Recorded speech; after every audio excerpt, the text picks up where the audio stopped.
party. Invited everyone you knew. You would see the greatest gift would be from me. You know a crazy story about that song? That's the Golden Girls theme song. And I watched a documentary on the Golden Girls. It just happened to be on. I don't know, I'm being weird. It just was on the background. I didn't really care, but that song was like a whim. It's like probably one of the top 5 TV show intros of all time, and it was a whim. It just happened.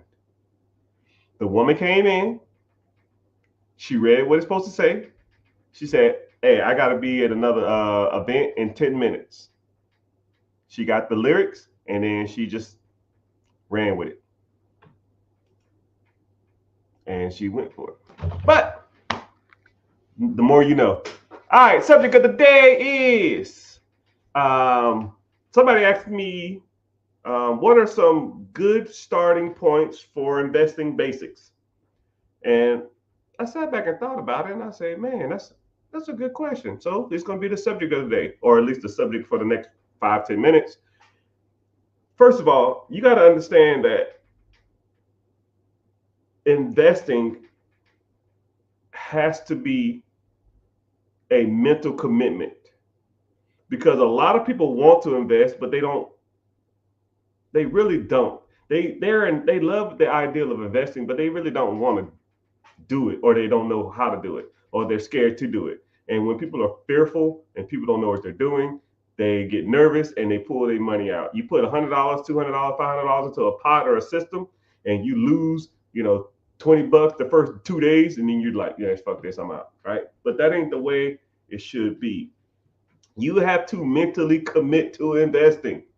It is what it is. You can't just wake up one day and say, hey, I want to invest, and I'm gonna throw my money into this pot, and I'm gonna check it in a week, and hopefully I make triple my money. No, right? You need to set a time goal and an allocation goal, not just freaking I'm gonna put a little money in here and hopefully it work out. It ain't like quick money. It ain't like gambling. It ain't like forex. It ain't uh, crypto or sports betting or parlaying and any of the other crap. You can't just throw money into something and hopefully it works out. It doesn't work like that. So first of all, you got to mentally commit, and then you got to allocate. Allocation is taking a certain amount of money every month and putting it into the pot, regardless of how bad things get. No matter how much you struggle, no matter how broke you are, it doesn't make a difference. I do not care what you are going through, because I promise you, whatever you think you're going through that's bad, I went through probably worse. I went through, um, dude, it was bad. Bottom of the barrel, eating bean weenies, freaking eating mystery meat, asking friends for $10, $20, $5. You know, it's bad. Homeless, broke, sleeping in my brother's closet, sleeping in my brother's car, asking my brother for money, getting into it with my family. I didn't have it. So when people say that, man, it's always something, oh man, I'll start investing next month when I get ahead. No, you need to start doing it now. And then I'll give you another quick point, because I don't want to harp on this too much. You know what I mean? You have to start investing. I call it windfall money. It's the money that you get when you didn't expect it. Things like tax returns, things like things like birthday present money. Um, your mom want to bless you with some money. Your parents want to bless you with some money. An inheritance, a insurance claim, lawsuit money come through, or whatever. You have to take that money and put it to work, and don't worry about trying to get ahead or trying to worry about staying afloat. Right? We all are going through the same things, regardless of how much money you make or how much money you're bringing in, right? I'll say you're bringing in 4,000, 5,000. Let's say if I'm bringing in 500,000 a month, I have the same struggles as you do. I have bills, I have creditors, I have lines of credit I have to pay. But you know who gets paid first? I do. And that's the difference between middle class, low class, upper class, and rich and wealthy people. Rich people will always pay themselves first. If I got an account and let's say if I did $50,000 last month, $30,000 of it is going to investing. And then I'm paying my bills with the last 20. Or 40,000 will go to investing, the last 20 goes to bills or whatever you want to call it. Right? I don't pay all my bills and then I'll invest what's left. No, we don't do that. That's a loser's mentality. Losers invest what's left because there's always going to be something. There's always going to be a tire being popped. There's always going to be engine trouble. There's always going to be a freaking credit card. There's always going to be a late payment. There's always going to be something. Losers pay themselves last. Winners pay themselves first. You work for the money. You get paid first. Not Time Warner, not Lexus of Toyota, or not Chase, not American Express. You worked for that money. You need to get paid first. Allocate money to invest first. And whatever's left, they can have it. If you short at the end of the month, don't give a shit. I've never cared if I was short at the end of the month because I already got paid. It is what it is. And the bad part about it is if you allocated $200 to an investment account, and you were short, the $200 probably wouldn't have made a difference anyways. Think about that. If you put $200 into an investment account and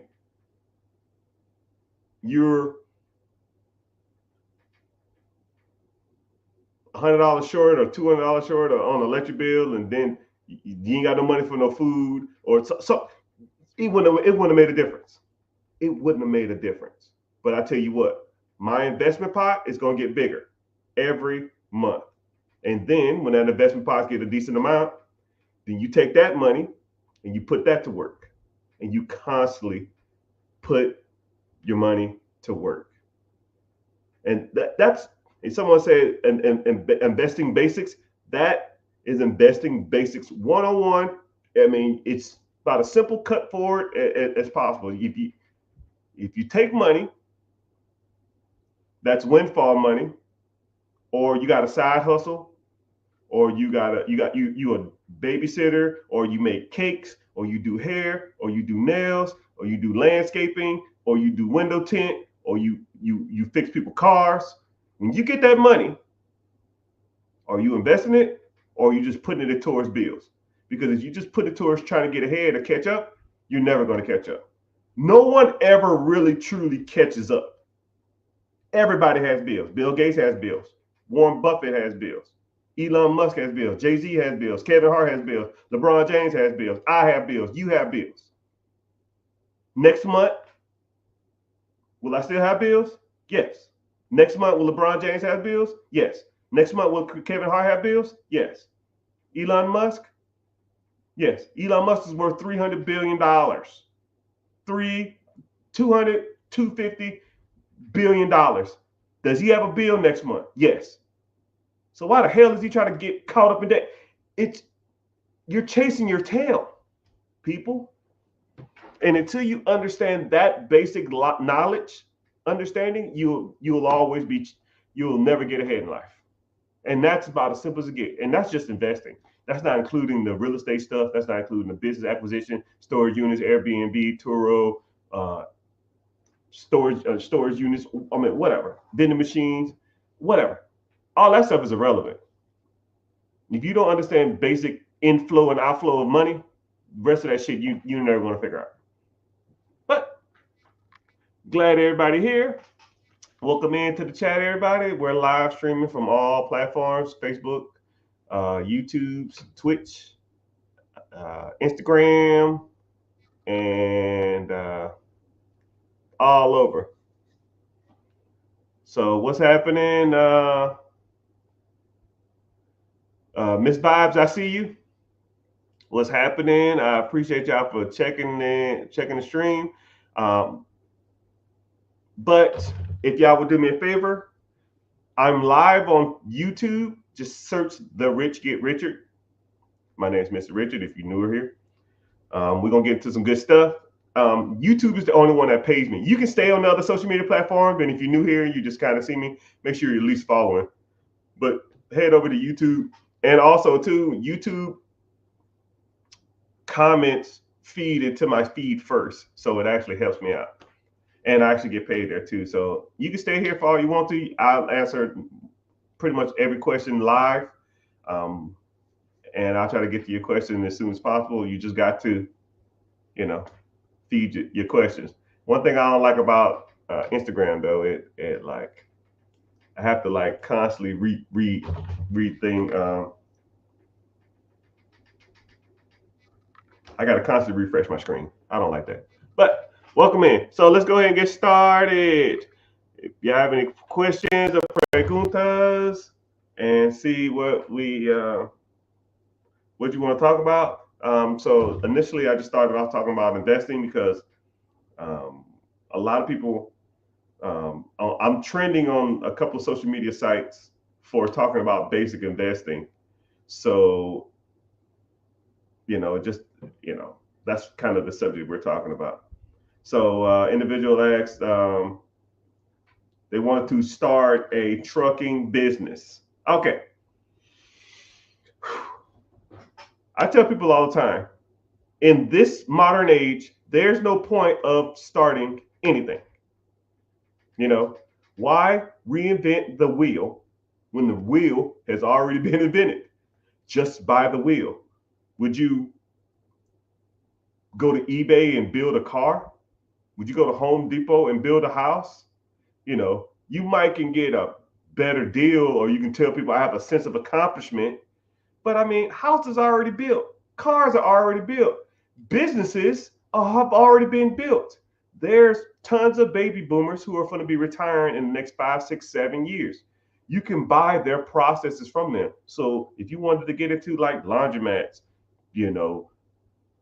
dry cleaners, you want to get into trucking, you want to get into logistics, you want to get into franchises, Dunkin' Donuts, Subways, Papa John's, who knows, whatever, right? Why buy and start an existing business when you can just buy it already up and going? And then the requirements are way less to do it existing than it is to do it from scratch. So here we go. I'll put you in quick perspective of starting from scratch. Let's say you go out to the SBA or go to the bank and you say, hey man, I want to start a restaurant. I don't freaking know. And I know this for sure to be true because I have a buddy of mine who just did this and I was breaking it down for him. So let's say you wanted to start a restaurant. Cool. You have to go do what's called a build out. That means you got to go rent a place. You sign a triple net lease. So you locked in for 5 to 10 years. Then you got to do what's called a build out. You got to go in there and you got to get plans and come up with signs. You got to come up with all this other kind of crap, right? Then you got to get that approved. And that's going to take 6 to 8 months, maybe, probably damn near a year. So that build out is going to be $100,000. Okay. But let's say you got a loan for $500,000. So now that business is going to cost you $100,000 just to build out, right? And then you're going to have to, you got to get food, you got to get inventory, right? And then you got to train employees. But you got to train employees and you ain't made a damn dime. So you're doing all this other kind of stuff. You got to get inventory. You got to train the people. You got to come up with a schedule. You got to pay managers. You got to hire assistant managers. You got to come up with menu ideas. You got to come up with just all this other kind of crap, right? And let's say you borrowed $200,000 from the bank to do this, right? You're a year in, $200,000 in the hole, and you ain't made a fucking dime. Not a damn dime. But, and then what's crazy is you open up the door day one, you have what's called a burn rate, meaning that not only are you paying the current lease, you are paying for a lease off a loan that you got a year ago. So let's say if your line of credit of $200,000, say the burn rate on that bad boy, the payment on that shit is 10 grand a month or something. I don't damn know. You in the hole 10 grand a month just in credit cards or a line of credit, not including the current bills on the business. So now you have employees, you still got more inventory, you got staff, whatever. Right? So now let's say that burn rate is another $10,000. So you're a negative $20,000 a month and you ain't made a freaking dime. Okay? Not a dime. Negative $200,000 in the hole, and then you're losing 40, $10,000, $20,000, $40,000 a month. So you got a damn sale. Let's say the average meal is, I don't know, $10. You got a 28% food cost. You got a 12% employee cost. That's 40%. And that's not even including taxes. I'll give you another 10% in taxes. So you sell everything, that's $5 out the door. So $5 comes in. So, basic math, if your burn rate is $20,000 a month divided by $5,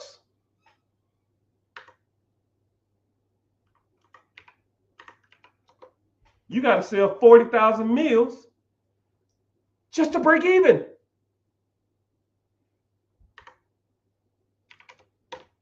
So you need 133 customers just to break even.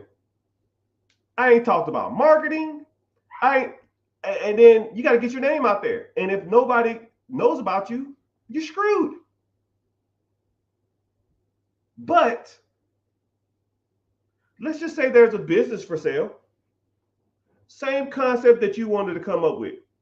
Maybe it's 5-10 minutes down the road, 30 minutes down the road. Who cares? Same concept as whatever you wanted to do. Because I promise you, there's not a business for sale or idea you can come up with that's not a business for sale somewhere in your area. I promise you. Whatever idea you have in your head, there's an older person who's turning 60, 65 that had the same idea 40 years ago. And he already did it. He or she already did it. You can just buy their process. Now let's say that same business is down the street for sale for $500,000. Well, Mr. Richard, I was only going to spend $200,000. Why would I spend $500,000 when I can spend $200,000? Shut up and listen. Now let's say that business is $500,000, and let's say that business is bringing in $200,000 to your pocket. Okay. The requirement from the government states that you need to bring in that you only need 10% down to purchase this business. And if you get some seller financing, you only got to put 5% down. So as little as $25,000. So let's say, for example, they didn't do seller financing. I'll be realistic. So now you got to come up with $50,000. You put $50,000 down. You buy the existing business. You owe the government $450,000. $450,000 over 10 years. Your payment, simple math, $450 over 10 years, probably somewhere in the range of 50 grand, 45, 50 grand. But the business brings in $200,000. You bring in 200, you pay the SBA, Small Business Administration, they're 50. Now you have 150 left. You put $50,000 down, which was 10%. So now you pay back that $50,000 line of credit. Let's say if you borrowed it from your auntie, you borrowed it from your uncle, you borrowed it from your 401k, you borrowed it from a friend, you borrowed it from the bank. You paid them back in the first 6 months. And you still have $100,000 left of cash flow. So let me get this straight. Year one, I bought a business.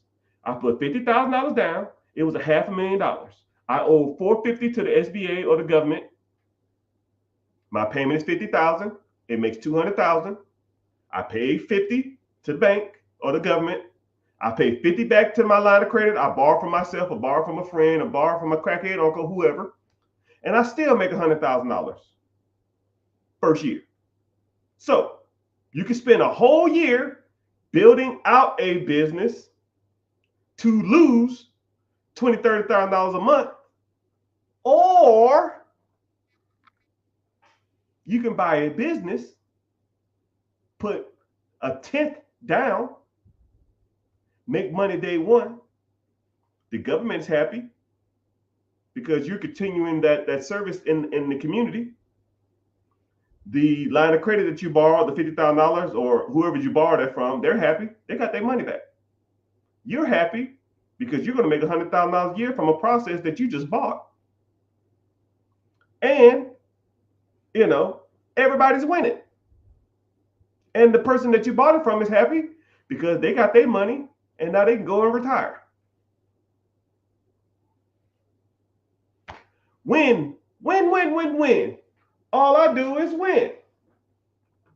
And that's how the game works, people. At least when it comes to business acquisitions. But if you wanted to learn more about this, I got to give a shameless plug. I do apologize. If you want to learn more about this, I have a webinar this weekend. This Wednesday at 9 p.m. EST. Links in the bio. It's called Be Your Own Boss. Sign up. I don't sell your information. If you want to come to it and just learn a new way to think outside of the box that you've been conditioned to your whole life, because you have been led astray, my friend. You've been taught your whole life to go out, do good in school, get a job, go to college, get married, buy a house, have kids. And none of that shit is financially growing. None of it works. You've been led astray. You've been chasing the rabbit down the hole for 10, 15, 20 years probably, and it ain't worked out for you. You're learning your information from people who are broke. Teachers, broke. Your parents, broke.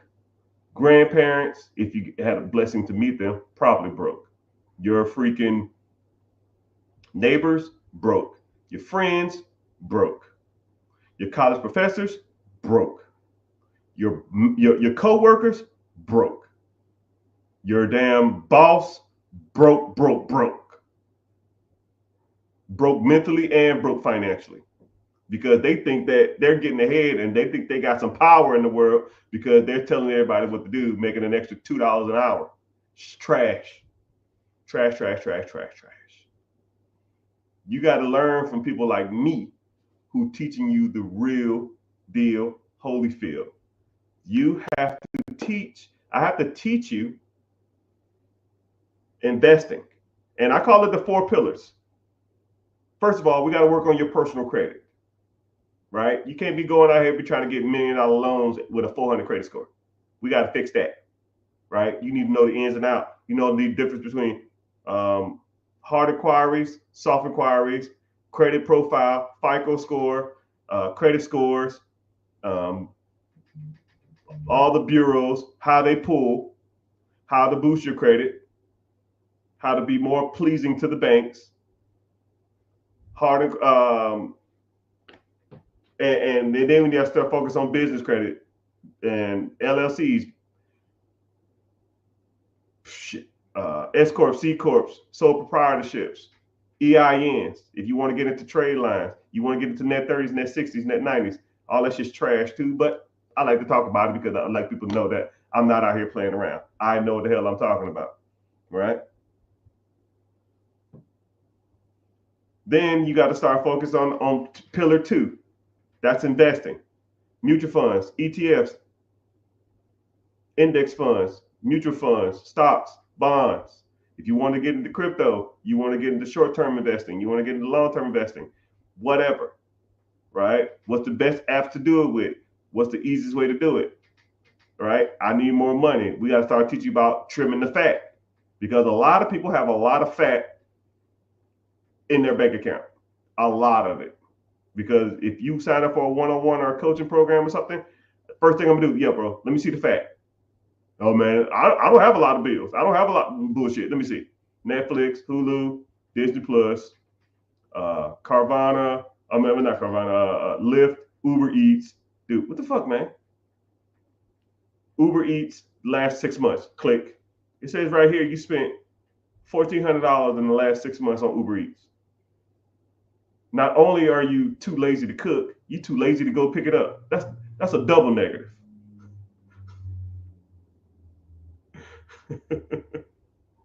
come on, man. Come on, man. You know, who's your cell phone through? How much your cell phone is? When the last time you called them and asked for a reduction or swapped it over to an account that's a lot cheaper? When the last time you called your car insurance and asked them for a plan reduction? You know, you can go, I'll give you a tip right now. You can go to your car insurance website, put your exact information in it, get a new quote. If it's cheaper than the quote you have now, they will honor the new quote. Wow, I just saved you an extra $400 over the next 6 months. Now, what are you going to do with the $400? Boop. You need to start investing. Oh, I need to get caught up on my credit cards. Wrong. Then when it comes to investing, I even have I'll give you another subcategory, right? And that's taxes. I review all your taxes for free, right? Find you more money. I just had a client 2 weeks ago, found them an extra $3,100 because they were doing their taxes wrong. Now, what are you gonna do with that extra $3,100? I'm gonna get caught up on credit cards. Wrong. Free money. You didn't even know you had it. Take it. Let's put it to work. You really want to get ahead? Let's put it to work, because that $3,000 compounding interest will make you way more money than saving some money on some stupid ass credit cards, because credit cards are going to be there. Credit cards was there yesterday. Credit cards are there today. Credit cards are going to be there tomorrow. Rent's going to be there tomorrow. Rent's there today. Car payment's going to be there tomorrow. Car payment's going to be today. Car payment's going to be there tomorrow. I mean, it is what it is. It is what it is. You got to start investing. Third lesson we talk about is real estate. Owning your own primary home, owning duplexes, quadplexes, fourplexes, commercial apartments, getting into syndication, Airbnb, freaking Section 8, wholesaling, bird dogging. I had a lesson the other day in my class, because someone said, yo, man, you always talking about bird dogging. I don't even know what the hell that is. You always talk about it. I said, okay, cool. Here's a 30-minute lesson on bird dogging. After I was done with that, they said, yo, bro, I didn't even know that shit even existed. I didn't even know that was even a thing. I said, yeah, I did it for years. It's the way you get into real estate with no money. Oh, man, I want to get into real estate. I ain't got no credit. I ain't got no money. Cool. Bird dog. What the hell is that? Sit back. But all the ways, lease option, tax liens, sub-2, lease to own. All the different ways you can buy money, owner financing, bird strategy, creative financing. It's tons of ways to make money in real estate. You just got to know how to do it. You got to be taught from people that talk about this type of stuff, not go to college and do good in school and work hard. Work hard at what? Does it look like I'm working hard? Work smart. Put your money in shit that's going to make you enough money so you don't have to work hard. Working hard is for suckers. Then the last pillar that I always focus on is ownership. Owning processes that make you money every day. You're not going to get ahead working a 9-to-5. 3% of all millionaires work a 9-to-5. And you know, they're doctors, lawyers, engineers, nurses, traveling nurses, and stuff like that. Right? If you don't have a high dollar skill, or if you're not bringing in damn near $150,000 to $200,000 a year to your 9 to 5, it ain't happening. Right? And then there are a couple of exceptions that people will live well below their means, and they invest everything they got, and then when they're 65, 67 years old, they might have a 401k that's equivalent of $1 million. I mean, I get it, right? But majority of people ain't gonna do that. You got to own processes that make you money while you're sleeping. If I own a business, my business makes a sale, and I pay my employees, I pay my staff, I pay my overhead, and then I pocket $400, and that transaction happened at 6 o'clock in the morning. I didn't do nothing for it. Now, how many processes can you own that pays you $500 a day that you do nothing for? Infinite. Now, let's say there's a process that pays you $500 a day, but you got to work 12 hours a day. How many could you own? 2 max, and that's $1,000. And now you tired as hell and complaining that your back hurts and that I ain't getting paid enough for this.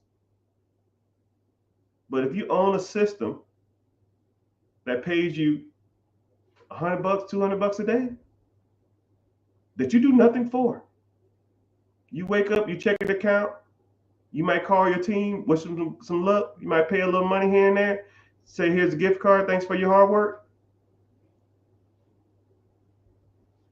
and go about your business. You got to know how to find those systems. Businesses, laundromats, storage units, Airbnbs, vending machines, whatever. You got to learn about those systems, and nobody is going to show you in your circle. Your teachers, your college professors, your friends, if you got roommates, your co-workers, your family, your mom, your pops, your brothers, your sisters, your kids, right? I'm not trying to be an asshole, but they don't know what they're talking about. I listen to people talk for 3 minutes when it comes to money, and I almost just like, I don't even want to hear it no more. You don't know what you're talking about, right? I started my financial journey in 2008. I bought my first piece of real estate, and I listened to every financial book or read every financial book in the library. Every one. 107 books, and I'll never forget it.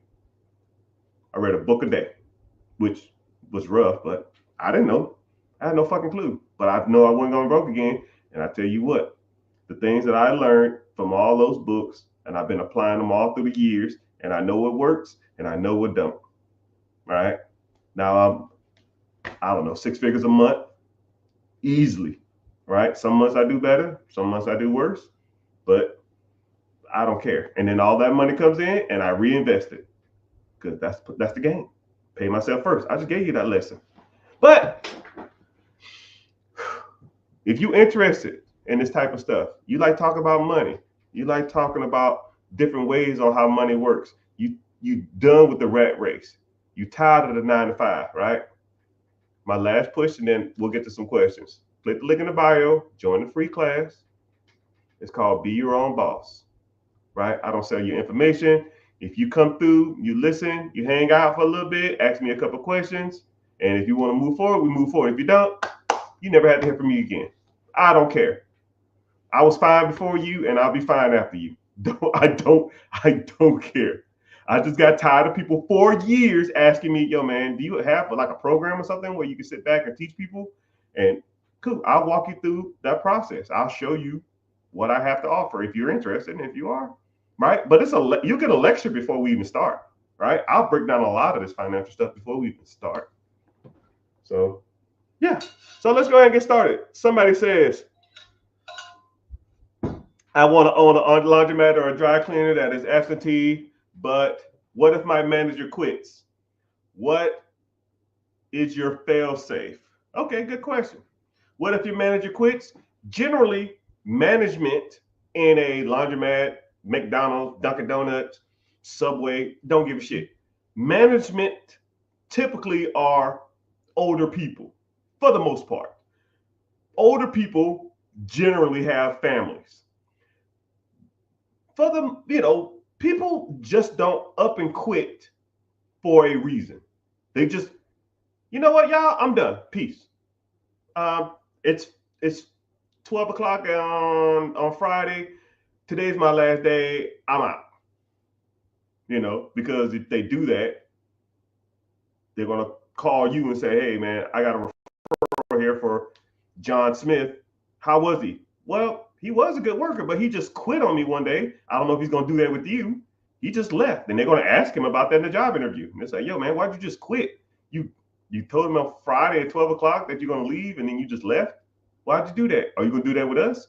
Now we're not gonna hire you." So more than likely, if a person is older and a person has more responsibility, they're not going to just leave you high and dry. First of all, they have an obligation to probably their family, right? A spouse, man or female, male or female, and or their kids. So more than likely, they're going to give you the respect and give you a cushion before they quit.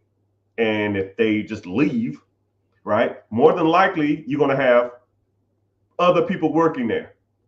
So you can either do two things. One, if a manager ups and leaves randomly, just I leave, right? Which is kind of weird, but more likely they're not. Every job I've ever been to or every place I've ever worked at has the guy or the girl who's probably the best worker around. I want you to think about your job. There's a guy or a girl that hey man, who's the hardest worker in this place? You already know. When I was in the military, you already knew the guy or the girl. They was the go-to. They did everything. They always worked hard. They never talked bad about anybody. They just went there, worked, left, right? And they worked their ass off. We all know those people. First of all, more than likely, they was already doing managerial roles anyways, or they was already the assistant manager. Boom. Congratulations, young man or young woman. You're the manager now. If you want to do that. Or you tell the individual, hey, you're going to quit in 2 weeks. Let me find a person to replace you over this next week. And then after the week, when I bring him or her in, then you train them how to do your job. And then after a week, you're done. About as simple as it gets. And I hope that helps. And have I ever had that happen? No. Nope. What's up? I got a question. Ask the question. Preguntas, questions. So here we go. Are you able to do a one-on-one devise a base plan based off persons going through business-wise? Yes. Whenever you, like I said before, click the link in the bio or go to therichgetricher.com, which that website, it works, but you got to type in HTTP // it's kind of corny, but anyway. So, but you can just click any link if you're on Instagram, YouTube, Facebook, Twitter, Twitch, X, TikTok. Just click the link in the bio. It's a link that'll say "Be Your Own Boss." Just go to that website and just sign up. But yeah, and if you need a one-on-one and you want a one-on-one, we'll go from there. But like I said, my one-on-ones is super extensive, and we break down everything, right? It's kind of crazy. I think I did a one-on-one maybe a couple of weeks ago, and the guy was like, "Okay, you ready?" I said, "You ready?" He said, "Yeah." He said, "Okay, cool. When it comes to businesses, I want to do." I said, "No. Nope. We got to get to the basics." So we ran through everything, right? We're gonna talk about his credit. We talked about his investments. We talked about his income. We talked about short-term goals. We talked about midterm goals. We talked about long-term goals. We talked about his credit. We talked about ways to get out of debt. We talked about side hustles. We talked about all his debt. Talked about revolving debt that was trash. We talked about debt that his house payments. We talked about his car payments. We talked about it all. We talked about cutting the fat. We did all that type of stuff. Then we talked about invest. He was like, I was like, you want to invest in real estate? He said, well, real estate in my area is kind of it's kind of shitty. I said, cool. Where you live? I said, no, it's not. Look, showed him all the areas that he should be investing in. He's like, shit, I didn't even know this place even existed. Man, they paying this much for rent. I said, yeah, and look how much these houses cost. And I pulled it up on the map, and I was just showing them houses for sale, right? Tons of them, right? And I said, you know, look, let's look at the Section 8 programs in this state and see if it's rent friendly. And Section 8 was charging, they was giving 20% more in that state. So if he saw a property that he could buy for $700 a month, and the rent was $1,500 a month, but the Section 8 was paying $1,750, you're making $950 a month. That's almost $12,000 a year of one property. If you made $12,000 off of one property, how many properties do you need to have to quit your job? Hell, 5 is 60 grand. And let's say you bought a property a year. You made $12,000 a year. Okay? In profit. 12,000 year one, buy another property. $24,000 year two, buy a property. $36,000 year three, buy a property. $48,000 year four, buy a property. 60 grand year five, quit your fucking job. Golly. People act like it's rocket science. And then about 2.5 hours in, then we start talking about businesses. Because people want to talk about business, but you need to get the basics first. You know what I mean? But yeah, that's 101 in a nutshell.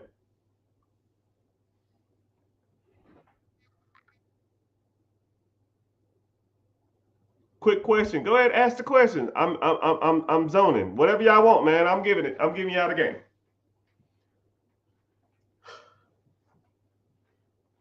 Someone said, I came across your page and you never wear designer, but you wearing Tom Fords today. I mean, it is what it is, man. Right? Just because I don't flaunt my wealth doesn't mean I don't have wealth. Okay? Let's get it twisted. Just because you don't see the money don't mean I ain't got it, right? And then one thing about it too is my sister okay, if y'all know what the Real is, my sister owns a consignment store, almost like the Real, and sometimes she'll get a lot of like name brand clothes, and sometimes they'll be sitting for a while, and then they'll just be ready to move units. And a lot of the stuff that I get, it'll just be like consignment stuff. They'll be like, "Oh man, these Tom Fords, I think they was like $400. They was on her website for $100. I think the guy wanted like $50 for it, and she takes 50. You know, she had them for sale for 100. The person gets 50, and she gets 50. She gets half of whatever she takes or whatever she sells it for. And then I said, yo, you know, how long they been sitting? She said, oh, these been sitting a while. I said, what's the consignment fee? She said $50. I said, yo, I'll give you $50. I'll take it off your hand. And she was like, yo, give me 60. I was like, hey, I always be hustling, right? Right. I don't expect a handout from anybody, right? So yeah, but yeah, if you ever see me with designer stuff on, more than likely that's where I got it from. But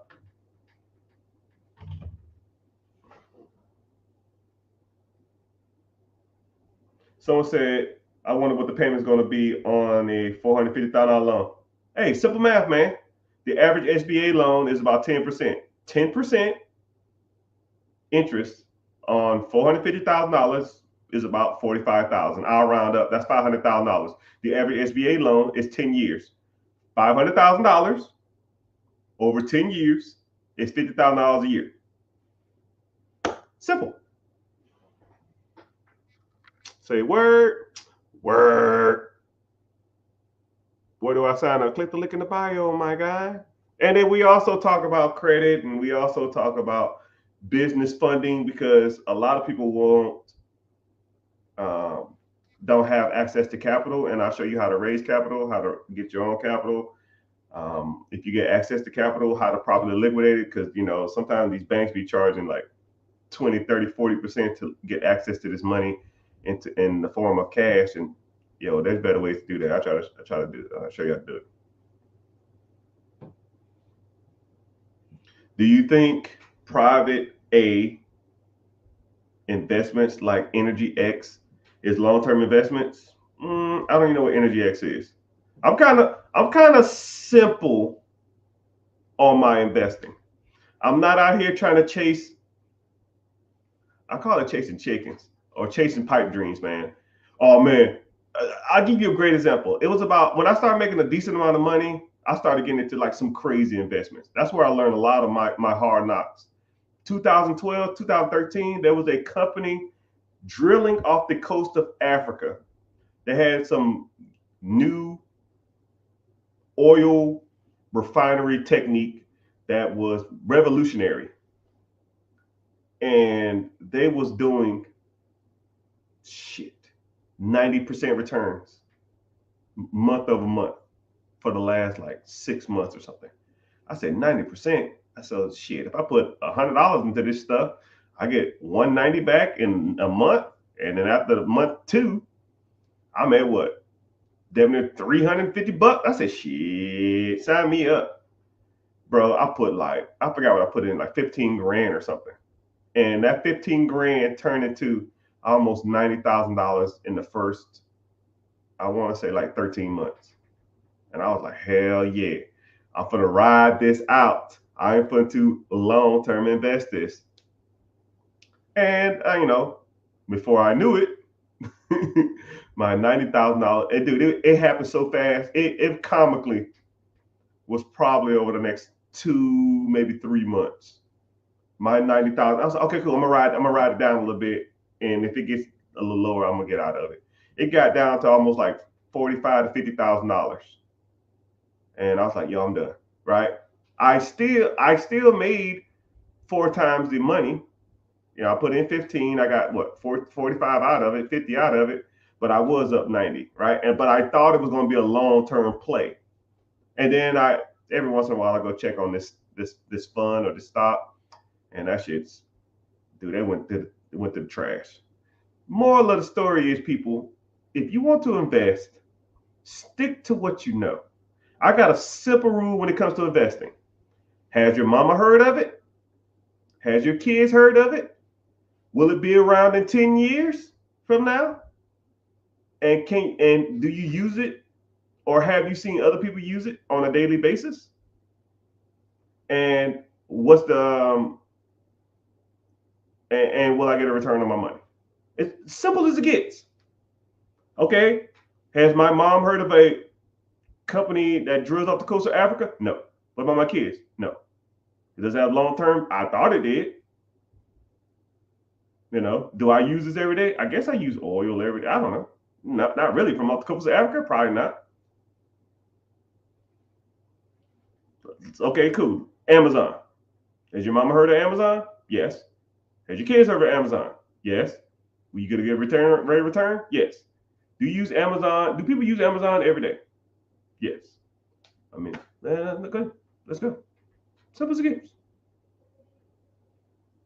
Someone said it's an emotional thing, not pulling out at 90K. Yeah, because if that was the case, I'm gonna put you on a new mindset of thinking, people. If you put in 15 and you got up to 20, most people will pull at 20. Most people will pull at 30. Most people 45, 60, 65, 90. I mean, what got you to 20 is going to get you to 30. What's going to get you to 30 is going to get you to 50. What's going to get you to 50 is going to get you to 100. Right? You just ride the ups and downs. It went up and it went down. It went up, it went down. It went up more, it went down. It went up, it went down. And I just got to 90, it went down. And it went down some more. Then it went down some more. And I was like, okay, cool, it's going to go back up. And it's going to go down some more. It's like, and then it says an emotional thing. No, none of this is emotional. I don't take anything financial personal. None of it. If I put my money into a fund, I lose all 10. Too bad, so sad, never do it again. Learn from your mistakes, press on. right? And I always see people that'll do that too. Man, I was up and man, I don't give a shit what you was. What we gonna do today? Do you have the money now? No, cool. Don't care. What we gonna do today? Let's focus on that. Right?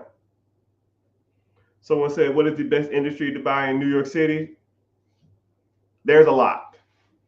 It's comically, there's a lot. New York City is kind of one of those weird places, you know. But if you can make it there, I guess you can make it anywhere. I had a client that was in New York City. No, not New York City. I think there was in New York City, and they was looking at a business to buy in New York City.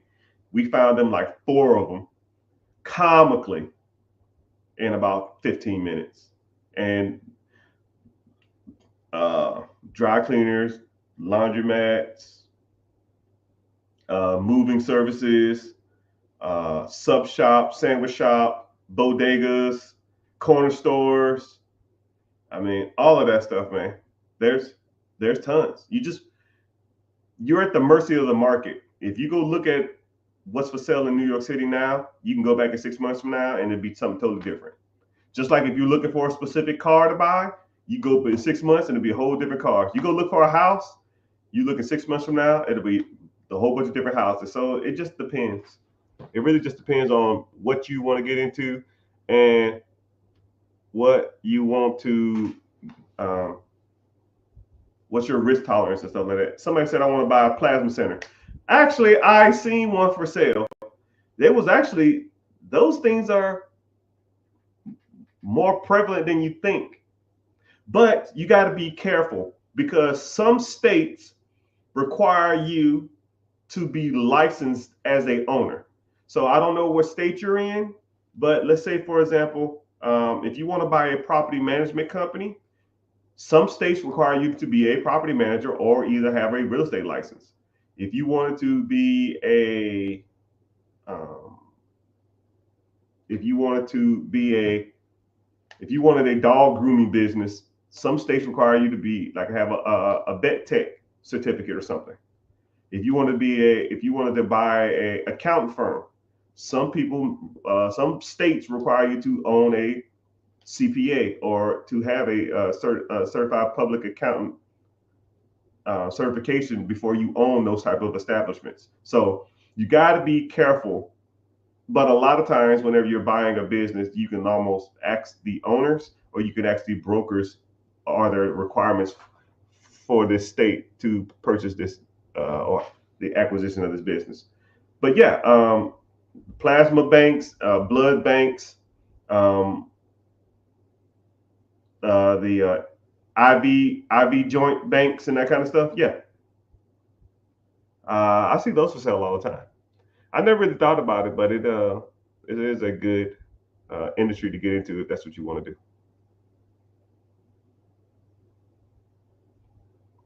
So let's get to the question. Preguntas. Yesterday we had a good lecture. Yeah, yesterday that bird dog stuff, man. We talked about being a bird dog, which a lot of people don't even know that even exists. So yeah, in class we talked about being a bird dog, and yeah, people got value from it.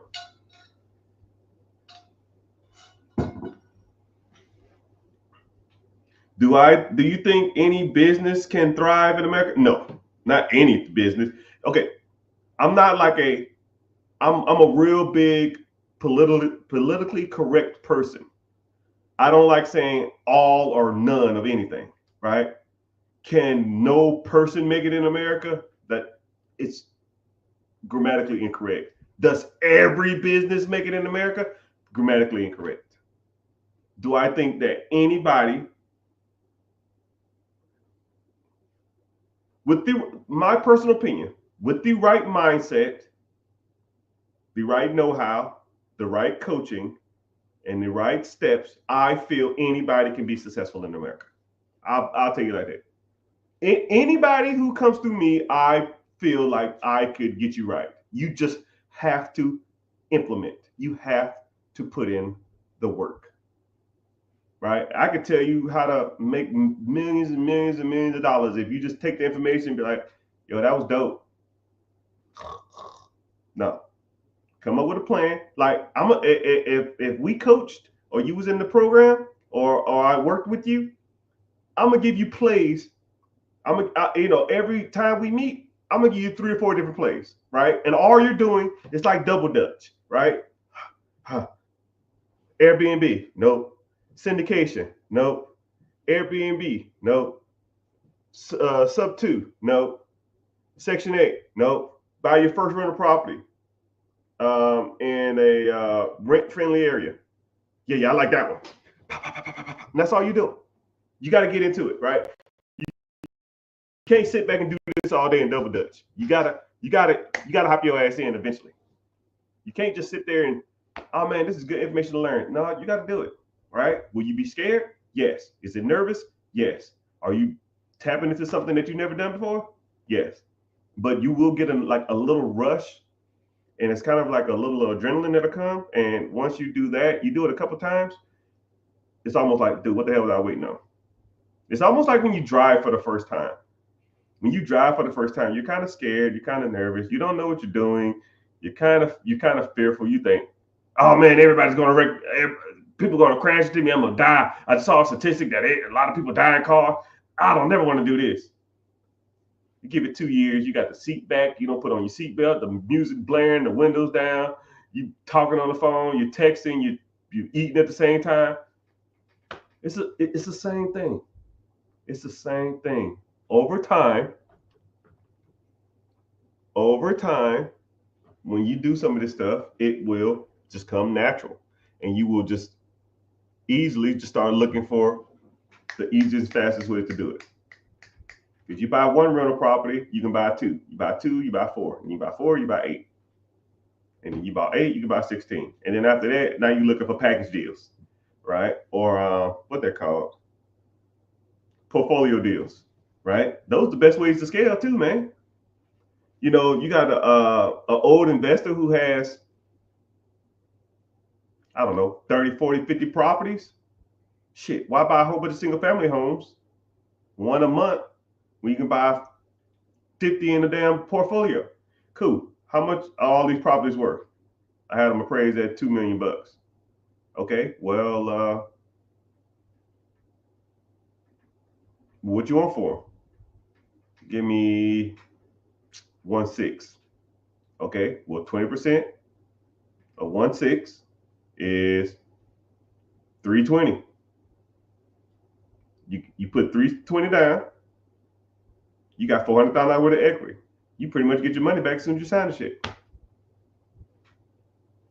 But that's how you scale. And then the rent will pay for your down payment. I mean, let's be real, people. Let's be real, people. But commercial break, y'all.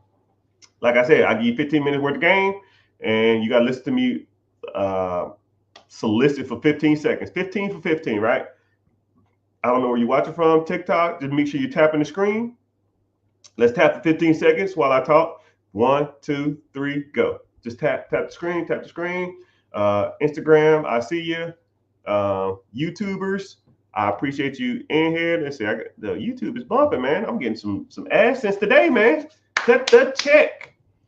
Twitter in the house, Twitch in the house, Facebook. We need to work on it, but it's all good. But if you want to watch, it's the same platform. I see everybody's comments. I just get paid from YouTube to be here. So 2 things. 1, I have a free webinar coming up this Wednesday. Click the link in the bio. Join the free class. Like I said, I don't sell you information, but we talk about, raising money from the banks. We talk about buying businesses. We talk about buying real estate. We talk about credit. We talk about business credit. We talk about business funding. We talk about stocks, bonds, mutual funds, investing, compounding interest. It's a good little segment that a lot of people need to hear. But if you're interested, go over there and head that out, check that out, and when you do that, also then click back after you sign up, and then go to my YouTube channel and watch this from here, because like I said, I'll give you game for free, but YouTube actually pays me to be here. So, and it's not even a lot, it's like, I don't know, a couple $100 a week or something, just enough to like get my daughter some Michael Jordan shoes. She loves Michael Jordans, and I hate Michael Jordan. You know what I mean? But it is what it is. I hope I never meet that dude. But it's all gravy. It's all gravy. Why is Bitcoin considered the new gold? I don't know about that, Playboy. I don't know about that one, Playboy. There's no standard for Bitcoin, one, and it has no utilitarian value, right? I can't go to Walmart and say, yo, I have one Bitcoin. Let me buy this TV. Until there's an exchange for an exchange, a basic unit of metric for a certain currency, it won't be accepted. And that ain't happening anytime soon. So that's just my personal opinion. What is the best first asset to buy or invest in? Like I said, I believe in the 4 pillars: credit, investing, real estate, businesses. You can almost do all 3 of them at the same. You can do all 4 at the same time, right? I'll even give you basics. Boom, you got a 401k at your job? That's investing. Do you have a personal house? That's real estate. What do you own that makes you money while you're sleeping? That's the business. How's your personal credit?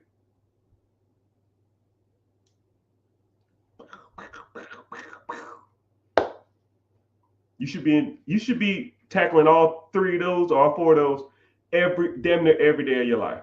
Every day of your life. And the more you do it, the bigger the scale you get, right? You start off with a $200 credit card to build your credit, and then you work your way up to a $500 credit card. Then you work your way up to a $1,000 credit card. And then you work your way up to a $10,000 credit card. And then you start getting into the platinums and the black cards and the gold cards and the centurion cards, right? It ain't like fishing. You don't go out to a boat. You don't get on a boat and throw out a fucking hook and catch a marlin after 30 minutes of fishing. It ain't happening. You're not gonna catch a 2,000-pound fish after doing something for 30 minutes. No, it's steps to this, right? Investing. Do you have a 401k at your job? Cool. How much do they match? Cool. How much do you contribute every month? Nothing? Wow, that's free money. Well, Mr. Richard, there's tax ramifications. Shut your ass up with that shit. Are you investing? They're gonna match your money. Well, Mr. Richard, the corporations use your 401ks. I don't give a shit what they use. They're giving you free money. And you complaining that a rich corporation is using you as a tax benefit? How about you complain that they make a dollar off the dime they give you? Complain about that.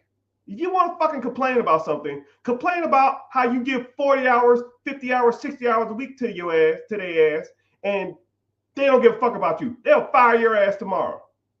Right? You saw that article about that woman that worked at Wells Fargo? She was dead at her cubicle for 3 days before somebody noticed her. You think they give a damn about you? People be worried about the wrong shit. Man, did you see the Kamala Harris speech? Did you see the Trump speech? That shit ain't making me no fucking money. I don't give a shit who's in office. I didn't care who the last president was. I didn't care about the president before that. And I damn sure didn't care about the last president before that. How rich is this motherfucker gonna make me? Oh, none? Fuck that. Don't care. Not a shit about a politics. I don't give a shit about a boss. I don't give a shit about a coworker. How much money is that shit making you? If it's none, piss off. It's just crazy, man. Y'all focus on the wrong shit. Y'all focus on the wrong shit. And I hate to be angry and I hate to be disgruntled. And I just keeping it real, people. I'm keeping it real. Keeping it real, sometimes people don't like it. And if you don't like it, maybe it ain't for you. But I'll tell you what, if it makes me $1, I care about it. And if it don't make me any money or takes money out of my pocket, it can piss off. I don't devote my energy to shit that takes money out of my pocket. Don't care. Don't care. Did you see the debate last night? How about a debate? I got a debate for you. What's a better ETF? QQQ, VL, or SPY? I don't know what that is, but you can tell me what they were talking about in the damn debate that you watched for 3.5 hours. I got a debate for you. What'd you name your LLC? Let's debate about that. Oh, I ain't got time. Okay, cool. I got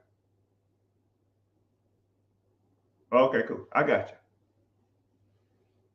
And then you know what I do? I follow your page and I put default on all your shit. When people in the comment section of a Instagram, I got a couple million followers, and sometimes I get petty as fuck. So what I do is, you talking shit in the comment section, ain't nobody got time for this. Cool. Follow, and I put your shit on default. 6 months later, 8 months later, 12 months later, you gonna slip up. Hey man, did you see that dunk LeBron James did? And I'm gonna say, oh, I thought you didn't have time to work on your business, but I guess you got time for the NBA Finals.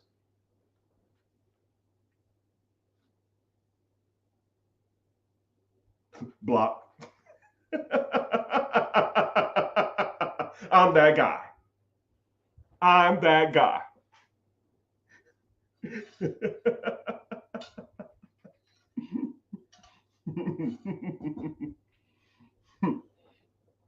You ain't got time for that side hustle, but you got time to watch Patrick Mahomes throw backwards passes, huh? Okay, cool. I got you.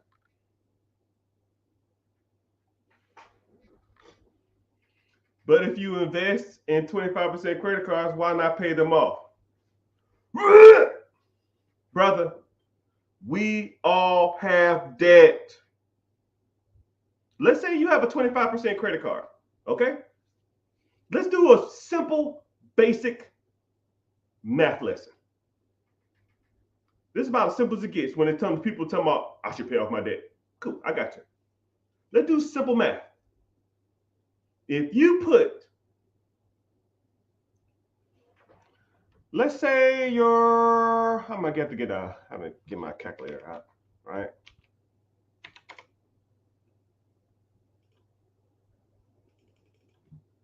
Let's say you have a 25% interest credit card, which, god dang, that's a lot. Let's say you got a 25% interest credit card, okay?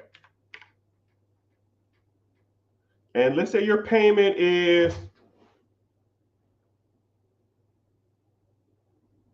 I don't know,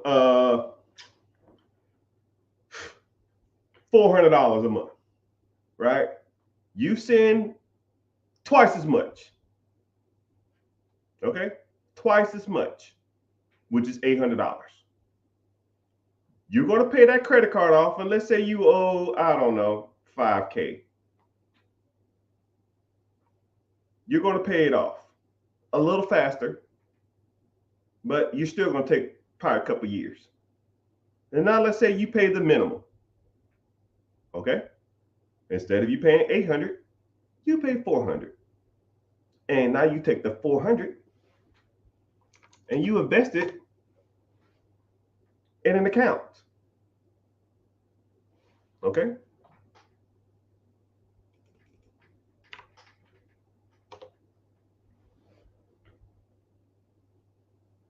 In 5 years, that account, the extra $400 you put into that system, would be worth $36,000. So you can pay off a $5,000 credit card at 22% interest, or you can invest and have an account with $36,000 in it. Like I said before, we all have bills. I can do way more with $36,000 than a paid off credit card. Because all you're going to do is go charge that shit right back up anyways. It's revolving. You think you learned your lesson the first time? Or the second time? Or the third time? Or the fourth time? When I pay these credit cards off, I'm never doing this again. And then what happens? Never do again. Happens the next month. I mean, stop me when I'm lying. I'll wait. I meet people who are 23 years old with credit card debt. I meet people who are 32 years old with credit card debt. I meet people who are 42 years old with credit card debt. I meet people who are 52 years old with credit card debt. I meet people who are 62 years old that have credit card debt. You think you're smarter at 62 than you are at 22? No. Most of y'all are just as bad with money as a kid, as a middle-aged adult, and as an elderly. Nothing changes. But what does change is the amount of money you have in that account. And now let's say you put $400 in this account every month for 5 years. Okay? That 5 years you got 35,000, right? And now let's say you do nothing else with that account. Okay? You don't put no more money in that account, just the extra money you was paying on that stupid ass credit card, right? And then you leave it in that account for another 10 years. $35,000 in a simple ETF for 10 more years. You would have $147,000. So would you rather still be paying on that damn credit card that you still gonna have? But now at least you got $137,000. Now you can do some stuff with that, right? You can borrow against your investments. Mr. Richard, what? What the fuck does that mean? That means that if you have a portfolio, stocks, bonds, ETFs, index funds, mutual funds, you can go to the bank and you can say, hey, man, I have $140,000 worth of stocks. Can I take a loan against this? They say, yeah. Here's 90% of the value of that. You got 150 in there. They're going to give you what? $1.30? Damn, I didn't even know they can even do that. Yes, that's how rich people do it. You think Elon Musk sells his stocks? No, he just borrows against it. You think Jeff Bezos sells his stocks? No, he just borrows against it. And borrowing money, you don't have to pay taxes on debt. So you get a loan for that amount of money. Use the money, you buy another asset. Once that asset brings in money, then you pay off the loan you got from the bank. That's how it's done, my friends. Y'all are hustling backwards. Paying off fucking credit cards early does not make you rich. Paying off your car early does not get you ahead in life. Paying off your house early ain't the play. Investing, reinvesting, and reinvesting into shit that pays you while you're sleeping is how you do it. Not having more debt is not it. Like I said before, I guess I could call this topic, we all have debt. I have debt, you have debt. Name your favorite celebrity. I used to have a huge crush on J-Lo. She got debt? What about Halle Berry? She got debt? Does LeBron James have debt? You think LeBron James, he has a $80 million house in LA. What do you think he did? Bought it cash? He's worth $1 billion. You think he bought his house cash? No, he didn't put a down payment. Come on, he borrowed against it. So now he doesn't have to pay capital gains tax on that money. It's just a dead asset. He borrowed against it and he pays the monthly payment from the income he got from his other investments. Boom. He bought a pizza company that pays him while he sleeps. When that money comes in, he pays his house payment. Boom. His earned income from dribbling the ball up and down the fucking court all day makes him income. He takes the income money and invests it. Stock funds, mutual funds, his own businesses. Now that income pays for the cars, the Lambos, the house, the clothes. You think he's paying for that with his paycheck? You think LeBron James was worth $1 billion 2 years ago and now worth $1.5 billion 2 years later? Off a salary from the NBA? Y'all got a lot to learn, dog. Y'all got a lot to learn. In this game of money, you think you got it figured out. Y'all are rookies. Y'all are rookies. Y'all ain't got a clue how this shit works. That's why you need somebody like me to teach you. Yeah. Someone said, okay, I hear you now. I hear you. I see you too. Hell yeah, you can borrow investments. Yeah, you can keep borrowing on investments, right? I'll give you a great analogy. I always use this as my Elon Musk analogy. Elon Musk wanted to buy Twitter. Twitter was evaluated at $10 billion. Okay? Twitter was worth $10 billion. The people didn't want to sell it. Elon Musk said, I give you 20 for it. We're not selling. I give you 30 for it. We're not selling. I give you $40 billion for it. And they said, hey, we'll take that deal. So what? Elon Musk is worth $200 billion. What do he do? I'm going to sell $40 billion worth of stock? No, you goobers. No, that's dumb. If you sell your stocks, you got to pay taxes on that money. But what did he do? He went to the banks and took out a loan against his stock portfolio to buy Twitter. He purchased Twitter with 100% debt. The payment on $40 billion is probably $200 million a month. And now y'all thinking, man, I got to pay this debt off. I got to pay this off super fast. No. Say if Twitter brings in $350 to $400 billion a month. 400 comes in, 200 goes out, you pocket 200. Simple as it gets, people. Now, if Elon Musk can do that at a $40 billion level, you can do it at a $40 million level. Hell, you can do it at a $4 million level. Let's keep going. You can do it at a $400,000 level. You can do it at a $40,000 level. Let's say if you have stocks or 401k, and let's say you have $60,000 in that account. And I see it all the time.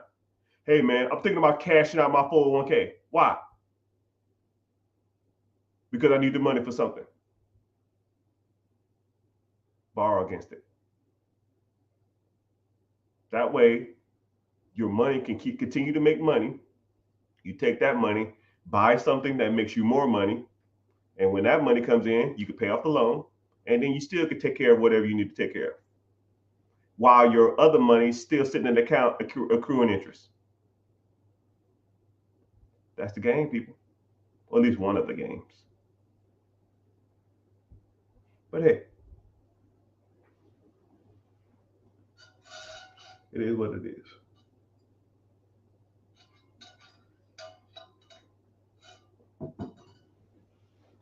Michael Jordan, he said, someone said Michael Jordan put them on all the game. I don't idolize celebrities, first of all. They got rich from a skill that a lot of people can't possess. I'm not 6'6". I can't shoot a basketball to save my damn life. But what I can do, and I can invest like nobody you've ever met in your life. Now, who do you want to learn from? You know, when us as minorities, I don't know if you're white or black or Hispanic or Asian, I don't know. I don't give a shit, right? But one thing I hate about minorities is we idolize celebrities, right? I think there was an Invest Fest or something recently, and all the guest speakers was celebrities, right? I can't fucking act. I can't public speak really good. I can't dunk a basketball. I can't throw a football. I can't tell jokes. Why the hell am I listening to Steve Harvey as a financial guru? He made his millions telling jokes. 50 Cent made his millions selling albums. Kevin Hart made his millions telling jokes. Jay-Z, he sells albums. I can't fucking rap. Nicki Minaj, why do we idolize these people when it comes to financial literacy? Show me the guy who started with nothing and built multi-million dollars worth of businesses in real estate. I'll learn from him because I can do that. Oh, right here. I'll learn from him. I can't learn shit from Dwayne The Rock Johnson. Why the hell am I going to a public speaking event and watching Dwayne Rock Johnson talk? I'm not fucking 6'4", 300 pounds solid. Can't do it. I can't be a wrestler. I'm not that big. I'm not that athletic. So you have to start learning and getting your literacy from people who are out here doing this shit every day, not from celebrities.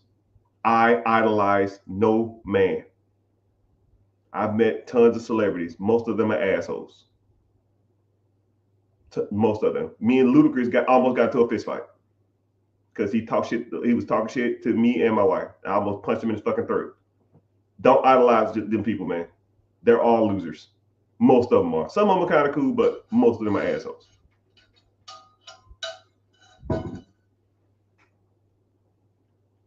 Baby mama be getting. No, I don't want to hear that shit. Someone said baby mama be getting in the way. I don't want to hear that. Nobody gets in your way. Not your mama, not your baby mama. Like, dude. I love my wife, but when it comes to the money thing, she just lets me handle it. She can guide me or assist me on certain things, but I don't do that. Right? I'm out here studying. I'm out here in the streets. I'm out here learning. Your baby mother or your mom or your friend or your neighbor or your boss can't tell you shit. You out here, it's your money. JG Wentworth. You do what you do with it, whatever you want. Right? If it fails, they're not going to be there to help you get up. But if it hits, they're going to have their hand out. About as simple as it gets, my guy. About as simple as it gets, my guy.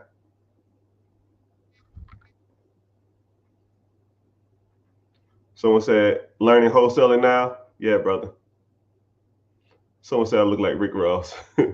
I get that one every once in a while. I met him in real life. We look nothing alike. I found a local business that's been established since 1984. How do you talk to them about financing? You got to learn some skills, man. I'll give you one lesson off the top of my head, right? Because, I can't give you all the game, but you found a business and you want to get owner financing, they got to like you. If you had a business that was worth $1 million and you were going to give it to somebody, would you give it to somebody that you didn't like or didn't know? Probably not. Rapport. Learn rapport. I'll put you on that. Someone says you was in the military. Did you get 100%? 100% P and T. I don't know what P and T is. Did I get 100% P and T? I don't know what P and T is. But yes, I was in the military. Did 21 years in that hellhole.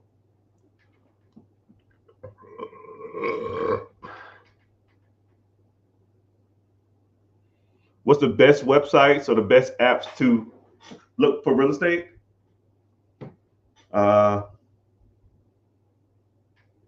It depends on what you want to do. Depends if you want to get into commercial units. Depends if you want to get into apartments. Depends if you want to get into single family homes. Depends if you want to get into on market or off market, right? If you want to get into off market, if you want to get onto market deals, you can just Google houses for sale. If you want to get into off market deals, you got to start finding people in the areas you want to invest in who have the deals that you want, or you got to start sourcing your deals yourself. Once you start making decent money in real estate, then you have to start sourcing your deals yourself. Once you start sourcing your deals yourself, then you're pretty much writing your own checks.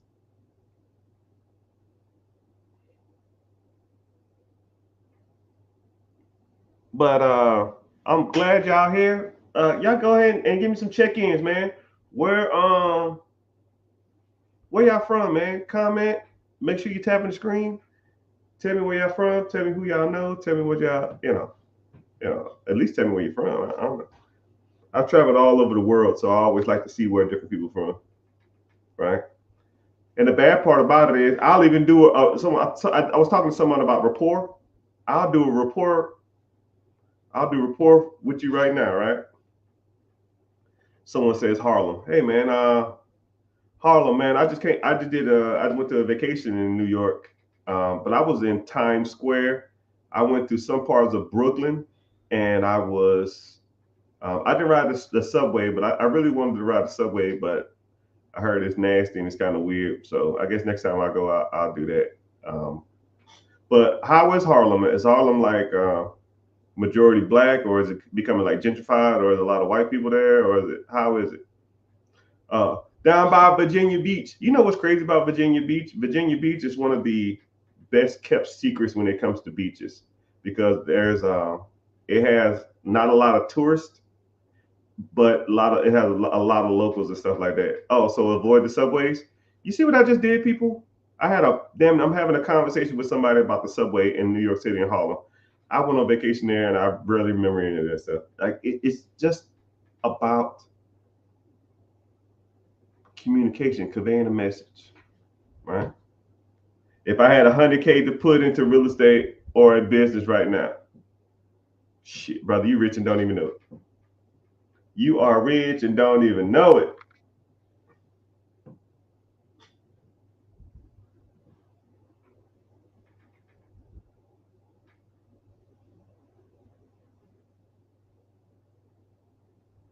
Someone said, uh, to your point, Jay Morris allegedly got $11 million for the Tulsa real estate fund. Yeah, and he ripped all them people off too.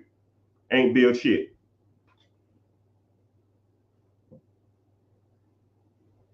Who's to blame? Him, right? If so to take on a fund, I'll even break that down. So there's a guy named Jay Morris. Jay Morris took a whole bunch of money. He raised a whole bunch of funds to start a Tulsa real estate investment group, and apparently didn't build shit. That is syndication Ponzi scheme 101, right? Syndication is when you're an investor, you take pools of money from people, and you find a project and you build the project. However, if then you're supposed to pay those people a dividend. But if you raise $11 million and then the money never goes to anything, but you have to sign a clause saying that you are investing and you invest at your own risk, and if you lose your money, you lose your money. So in theory, if you did a syndication deal, you can almost essentially raise all this capital in the world and then just tell people it didn't work out, and then they're just on the hook. It's kind of fucked up, you know. I'm not a huge fan of that shit, right? If I'm gonna take on someone's money and take on someone's investments, but please believe we build some shit, right? I almost think I should get into that because a lot of people try to send me money to try to raise to buy apartments or buildings and commercial units and shit like that. I don't want to touch anybody's money, but yeah. Moral of the story is that a lot of these gurus out here think they know what they're talking about. They be on some bullshit.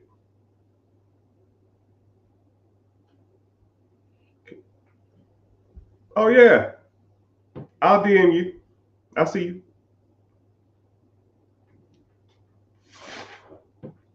So what we got? Preguntas, questions.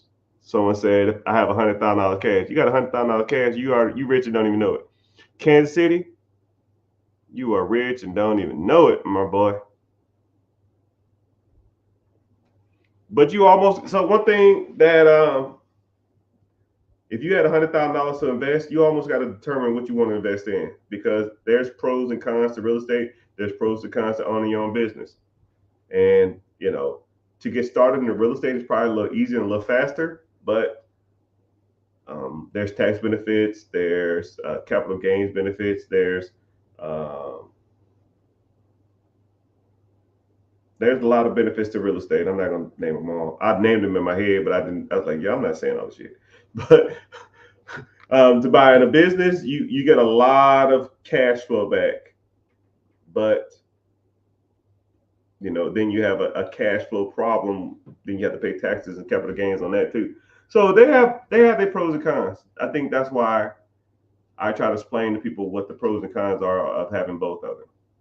Right? But there's a free class coming up. Click the link in the bio, join the free class, and we can go from there. No, what I'm saying is that $3,100 pay off instead of investing first. Devin, or I try not to say anybody's names on lives, but I'll say your name.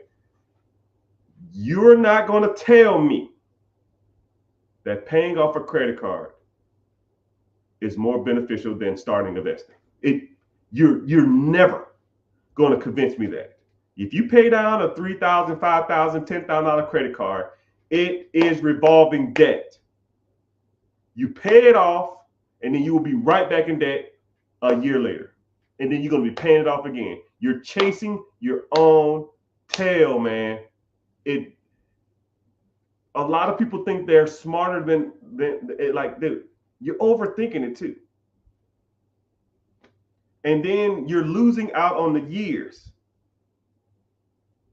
You're losing out on the years. I have it in the calculator right here. Let's say if you put $35,000 in an account in a simple ETF, if you started investing and you did it for 10 years, that would make you $140,000. But let's say you waited 3 years, it would be 89,000. So you lose out on making $54,000 because you waited 3 years to pay off a damn credit card. A $5,000 credit card cost you $54,000. It doesn't make sense, sir. I'm not trying to be a butthole. Would you rather have a paid off credit card or an extra $56,000? Your choice. Man, I ain't got no debt. Fuck that debt. We all got debt. This house is debt. I got cars that are debt. My kids are debt. Right? They take money out of my pocket every month. What, I'm going to pay that off? I'm going to pay off the house? No. You take the money that you can afford to go to zero. You put it in the pot. You let it grow. You borrow against it, or you use it to buy something that makes money, real estate or a business or something of that nature. And then that money's going to come in. You save that up, and then you buy more shit. That makes you more money. And then when you're bringing in 40, 30, 60, 70, 80,000, $100,000 a month, you ain't got to worry about no damn credit cards. You know how much my credit card bills are? Dude, I got like 70 grand worth of credit card debt from running all my businesses and real estate and stuff like that. You think I give a damn what my credit card payments are? You think I'm trying to pay them off? I don't care. You talking about a $3,000, $5,000 credit card, man? No, that's trash. Invest. Take the money from your investment and buy something that makes money. If I bring in $100K next month, you think I give a damn about a credit card bill? No. Come on, man. Think bigger.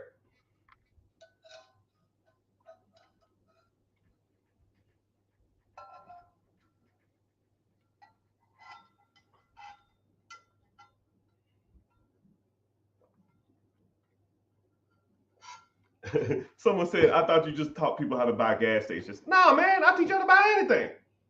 It just depends on you and what you want to buy and how you want to invest it. I'll show you how to buy pretty much anything.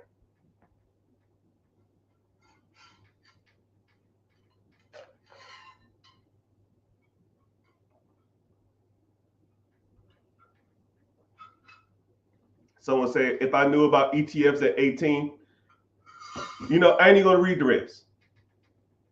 You know about them now. What you gonna do? I don't care what happened yesterday, man. We don't care. I'm here to tell you right now, we don't care. You didn't know about ETFs at 18. You didn't know about real estate at 18. You didn't know about buying business at 18. You didn't know about credit at 18. You didn't know about investment at 18. But you know about them now. What you want to do? Because 5 years from now, you can say the same shit about now. Man, I wish I'd have did something. 5 years from that, man, I really need to get started. 10 years from now, man, I know all this game, but I got to put it to work. Dude, you're just saying words, man. You got to put it to work. Put it to work.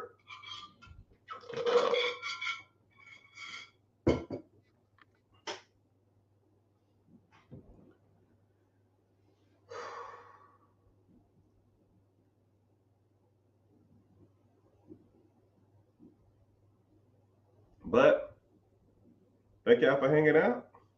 Appreciate y'all being here. Ask the questions. We cooking, man. We got a lot of people in this chat. More than I thought was going to be here. But, it is what it is. I said I was training online. Might as well, you know what I mean? So, yeah. Oh, man. My butt hurts. Someone said never meet your heroes. Yeah, man. Yeah, because the one time you do meet them, they'll be buttholes to you. And the weird part about it is, man, I'm not saying I'm a celebrity or I'm well known or anything, but even me, when I meet people, I still try not to idolize them, because if they turn out to be assholes, it's just gonna piss me off. You know what I mean? So it's all good. It's all good.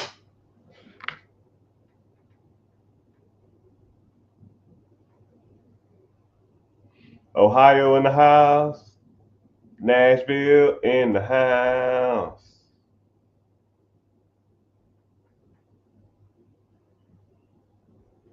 Someone said I'm a millionaire from real estate. Yeah, that's about as simple as it gets. You're a millionaire in real estate, and you probably got thousands of dollars worth of debt. It's funny that people look at debt as almost like a crutch. Listen to Dave Ramsey, man, gonna have you jacked up, man, because that's all he talks about. Man, you gotta get rid of the debt, man. The debt, make more money. Like, think about it like this. I'll even give you a super easy scenario. Let's say you had, I'll give you a hypothetical situation, $20,000 worth of credit card debt. And let's say you make $5,000 a month. You got $20,000 worth of credit card debt. You make $5,000 a month. Is that a bad problem to have? You're damn right it is. Let's say, okay, boom, I'm gonna double your income. Now you make $10,000 a month. Is $20,000 credit card bad to have? Yep. Cool. Double it again. You make $20,000 a month and you have $20,000 worth of credit card debt. Is that a bad problem to have? It's getting better. Cool. Double it again. You got $20,000 worth of credit card. Now you make $40,000 a month. Do you care about a $40,000 damn debt when you make $40,000 a month? Probably not. Moral of the story: make more money. Stop focusing on your debt. We all have debt. Rich people focus on making more money. Poor people in the middle class focus on paying off debt. They will sit in that rat race trap for life. And then as soon as they get out of debt, they hop right back into that shit. It's like a mouse stuck in a glue trap, and he gnarled his damn foot off just to hop right back in that shit. People pay off 30, 40, 50, $60,000 cars to turn around and buy another 40, 50, 60, $70,000 car. People rack up $30,000, $3,000, $4,000, $5,000 worth of debt just to turn around, get their income taxes, pay the shit off, just to rack up another $2,000, $3,000, $4,000 debt. It makes no sense to me. Why the hell are y'all buying 40, 50, 60, $70,000 cars? Why the hell are you racking up credit card debt every freaking month? And then say, oh, I got to pay this off. And then you start a little side hustle. You start a little side business. You get some taxes. You get an inheritance. You get some birthday money. And then you turn around and you take the money that you worked for to get ahead just to pay the fucking card off, or to pay the car off just to buy another one. I had one person tell me once, yo, I'm so used to having car payments, even though my car is pretty much new. As soon as I pay it off, I'm gonna go get another one. In their head, that makes sense. I said, you have a 4-year-old car. You bought it brand new, which was a mistake. Brand new, it's trash. You lost half the value. You paid it off early. You paid it off in 4 years. Your car has 35,000 miles. Your car payment was $600 a month. You paid on it $1,000, which is another mistake. You could take that $400 and invest it. But you paid off the car early. So now, boom, you have an extra $1,000 a month with a paid off car that has 32,000 miles on it. What you finna do? I'm finna go out and buy another car. Why? Because I can just get a newer model of the same one I got. Well, why? Because I'm so used to paying car payments that I feel weird not paying one. That is the dumbest I've ever heard in my life. And then 2-3 months later, I see that individual. And then the bad part with the same car, just a different color. Same freaking car, different color. They went from like a 2016 to a 2020. And then the bad part about it is it wasn't even like the upgraded year. You know how they take like 5-6 years with the same car? She got the car as soon as it came out, 6 years later, or 4 years later, same car. One of my old coworkers in the military.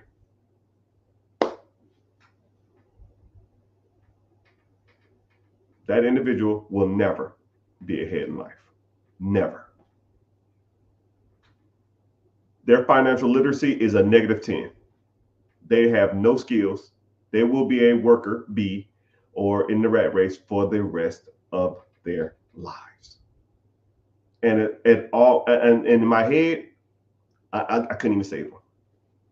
I tried, and I was like, you can just do this. You can just do this. You can just 1 year. Just wait a year. Take the $1,000, put it into some account. 12 grand, get a car there. No. Bought a car for 45, paid it off earlier. The car's worth 20. Trade in the car. They gave them like 16 towards another $45,000 car that they're gonna pay off early. I don't get it. I don't get it. People do that wrong. People don't know what they're talking about. People don't know what they're doing. People think they're good with money, but they are not. I'll say hi. And I want you to, I'm talking literally to you. When you think I'm not talking to you, this is directly towards you, right? I want you to take this as super personal as possible. You think you are good with money. You are not. Not even close. 98% of people are not good with money. 2%. No, you're not. No, you're not. Not even close. The 2% of the people are people like me and people I associate with, and people that when I go to the country clubs, or I go to the golf course, or I go to the tennis matches, or I go to the concerts and go VIP, and I'm hanging out in the lodge with whoever, celebrities and stuff like that. Those are the 2%. You're not even close. You're not even in the ballpark, people. Right? And I'm not trying to offend you, and I'm not trying to make you mad, and I'm not trying to make you upset. You aren't that guy. I am. And I talk to people all the time for more than 3, 4, 5 minutes, and I know they're not it. You have bad spending habits. You don't understand debt. You don't understand real estate. You don't understand credit. You don't understand debt leveraging. You don't understand debt servicing. You don't even get credit cards right. You don't even buy cars right. Hell, let's say if you really wanted to buy a car, did you buy it in your business name? Did you capitalize on Section 179 of the tax code, which means that if you buy a commercial vehicle over 6,000 pounds, is eligible for 100% depreciation or 20% depreciation over the next 5 years? Did you do that? Well, I don't own a commercial vehicle. Well, what deems a commercial vehicle? Any vehicle that weighs over 6,000 pounds in your business name. What vehicles are that, sir? Tahoes, Escalades, G-Wagons, Bentley Bentegas, Suburbans, Sprinter vans, Mercedes SUVs, Lexus Jeeps. Those. You ever like seen a row of SUVs, all black? It's like 5, 6, 7 of them. Yeah, that was all tax write-off. But you want to be cool in a Scat Pack. You want 100% deduction, or you want to be cool in a Hellcat. Come on, dog. You ain't even doing that shit right. Credit cards, are they in your business name or your personal name? Personal debt shows up on your personal profile. Means that it reflects on your debt to income ratio. Sorry, your credit utilization. Meaning that anything over 30%, they won't even loan you any more money. You get a $5,000 credit card, you charge $2,500 to that shit, you're locked on all 4 bureaus, all 3 bureaus. But business side, they'll give you 5 times, 6 times as much more. So instead of $5,000 limit, you get a $50,000 limit, and it doesn't reflect on your personal side. So you can max that shit out. And they have introductory rates at 0%. Most personal cards don't give you introductory rates. So now you can get $50,000 at 0% interest for the next 12 months, 16 months, 18 months, 2 years. You've been doing credit cards wrong. You're doing cars wrong. You're doing credit cards wrong. You're doing businesses wrong because you want to start your own business. Because I watched Empire. I can build this from the ground up. You're an idiot. That shit sucks. Why take over? Why buy it? Why start a process when you can take the damn shit over? You're doing that wrong too. Right? You renting where you at? Why don't you own? There's 6 or 7 programs that'll give you assistance for a down payment for your house. No person in America should be renting. And if you are, you should be capitalizing on FHA loans, which you can qualify for every 2 years, which is 3.5% down. And if it's a traditional home, you can do that every year or every 9 months at 5% down. You can save that into a mutual fund or your 401k, borrow against that. Now you can use that money for another down payment, rent out your previous house. You can buy a new house every damn year if you wanted to, with 5% down instead of 20% down, which is traditional for an investment property. You're doing that wrong too. I'm the 1%. You're doing it all wrong. You don't know what you're doing. You are not that guy or girl. Every aspect of your business, every aspect of your finances, every aspect of your credit, every aspect of your investments are done wrong. I'm just calling a spade a spade. Sometimes I get tired of this shit. You need to learn how the big boys and the big girls do this shit. Now, if you inspired, you fired up, get your ass in this class. Moral of the story, people. Sometimes you got, I'm kind of Old Testament, right? When my dad yelled at me and my mom yelled at me, I listened to what they said because it resonated with me. When they was upset, it lets me know whatever they were saying, they're saying what they're saying with their best intentions. They're telling you this stuff because they want to see you succeed in life. And they're seeing that you're on the wrong path and you're doing something wrong, and they just want you to straighten that arrow. Okay? Y'all got to do better, my peoples. All of y'all. Sometimes I have the wrong tack. Sometimes I come off as nice, but I am not out here playing around, people. You got to do better. So, last warning before I get off. If you are interested in learning how to do this type of stuff, I'm hosting a free webinar. Link in the bio, my guy. Click the link in the bio. Join the free class. Like I said before, I don't solicit. You won't get a bombardment of text messages. You won't get on no email list. You won't get spam calls. You get a notification before we start. Hop your butt in there and you learn. And then after that, I'm done. You want to learn more?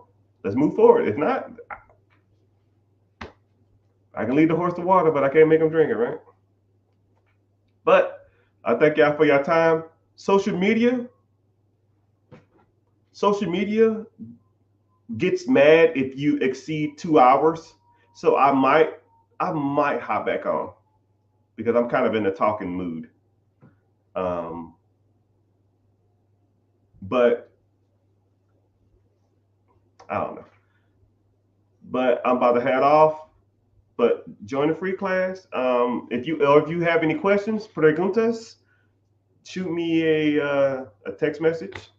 I'll try to get to it, but like I said, I'll probably get a couple, maybe 200 text messages a day, and it's just a lot. And I answer all my text messages myself. So if you get a message, it's from me, like, because I'm sitting there watching some show or something, and I just do DMs while I'm doing it.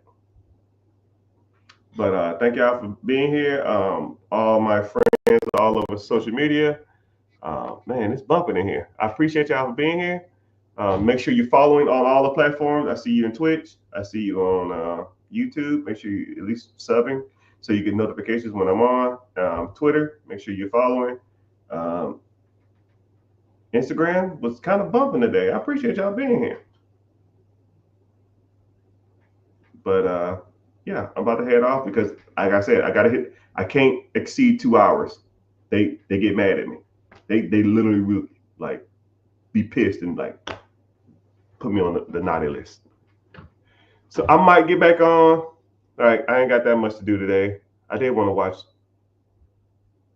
the last 15 minutes of this movie. Right? When I watch like movies in segments. I don't have time, so I watch like 15 minutes, 12 minutes, 18 minutes, 30 minutes. So I'm like 15 minutes left on the movie, and I just gotta, it's kind of weird, right? But hey, I guess that's busy rich people problems. But I appreciate you being here. Later, dudes. Make sure you're following. Thank you.